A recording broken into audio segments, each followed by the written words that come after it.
In this life, I challenge you to do one thing. Leave this world better than you found it.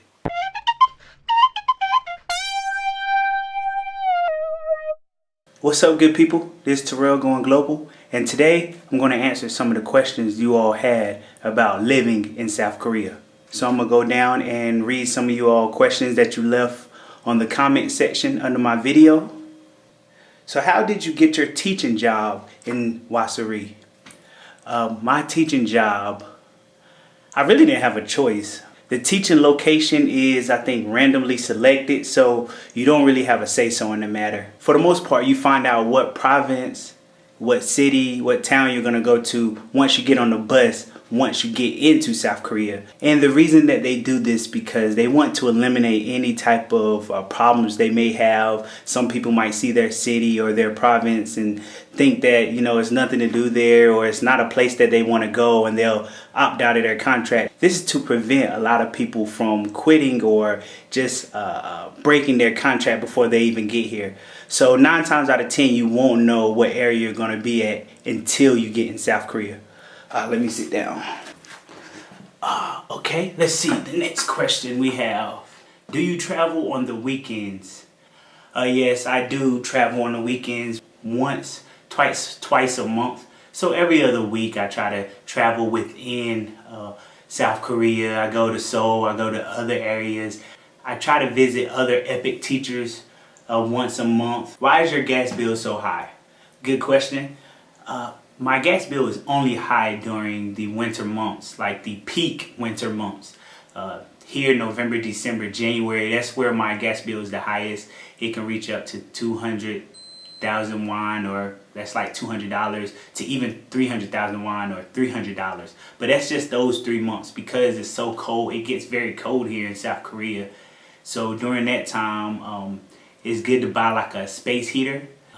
During the rest of the year, my gas bill is maybe 50,000 won, which is $50. So that's pretty good. Now, currently, my gas bill is only like $20. Once it gets to the summertime, you can turn it off and your gas bill is only $20. And I think that's just due to, the heating system, the floor heating system.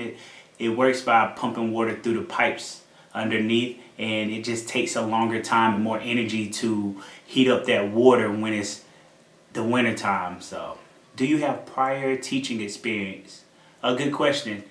The only teaching experience that I had before I got here was when I studied abroad in China for 1 month, and I taught English there. That's the only experience. So if you want to include that, yes, but I didn't go to school for teaching. I do a lot of mentoring when I'm back at home. I love helping out kids and different programs back at home, but you don't have to have teaching experience.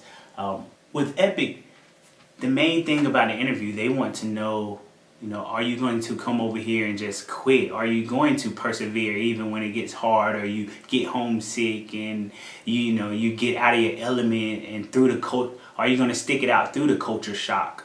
So that's what they want to see. How did you survive the winter? Good question. Man, you just got to toughen it out, really. It gets extremely cold here. One thing I did, I bought a space heater.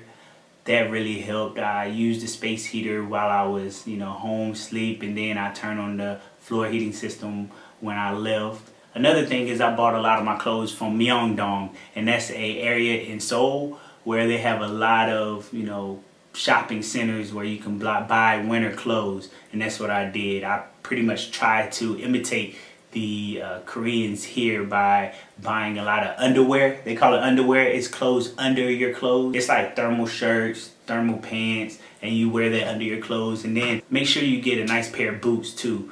Other than that, man, I don't know. You're just gonna have to toughen that out. I mean, I'm not used to the winter at all. I'm from North Carolina, so it doesn't really get that cold there. That's my suggestion to you. And also, during the winter vacation, that's where it gets the coldest. So during my winter vacation, I took a trip to Dubai. Like, you just gotta get away. I decided to change the weather. So that's one of the ways you can survive some of the winter. Other than that, buy clothes from here. Make sure you buy some extra blankets for yourself and a space heater. That's my suggestion to you. How long are you planning to stay in Korea? I plan to stay in Korea for the remainder of my contract, 1 year. Most of the contracts in Epic is for 1 year. I know other Epic teachers that's been here for 4 years. They renew. You do have opportunity to renew your contract if you like it. I know some teachers that's been here for 3-4 years. I know one teacher that's been here for 6 years. So it all depends on you. Me, I prefer to just do 1 year because I plan on traveling around the world. I'm not just gonna stay here. I like South Korea, it's cool, but you know, I'm ready to just go see other countries, and I just wanna be a world traveler. So, did you ever get homesick, and how did you deal with it? I get homesick like maybe once a month. But, you know, technology is amazing. What I do now, I just Skype everybody, Skype my family, Skype my friends, Skype my girlfriend. I usually contact them through Skype, WhatsApp, all the apps on my phone and my computer. I make sure I talk to everybody every other day. I'm a family-oriented person, so I love to talk to my family. I speak to them every other day. So, you know, we set up a time, a day to talk, and I just speak to everybody from my mom to my aunts to my cousins to my friends, my girlfriend. So just make sure you have like a system. Make sure you have a system and don't divvy away from that. That helps me to, you know, cope through my homesickness. Also, traveling helps me to, you know, cope with homesickness. I travel. You get 18 days to. You get 18 days for vacation. So 10 days for the winter, 8 days for the summer. So and that's not including the weekend, Saturday and Sunday. So during that time, I like to just take a trip somewhere, and just being in another environment, something new, something different. It helps me to, you know, just not think about anything at home, and I just think about, you know, the location at hand and just how blessed I am to be traveling in the first place. So that helps.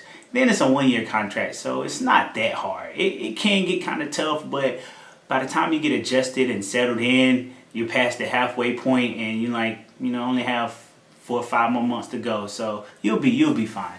All right, so that's everything. That's all the Q&A for right now. If you have any more comments or questions, just put it under the comment section below. Subscribe to this channel. Give it a thumbs up. Share it. Come on, people. If you gotten this far in the video, you might as well subscribe. Stop being whack. Going global.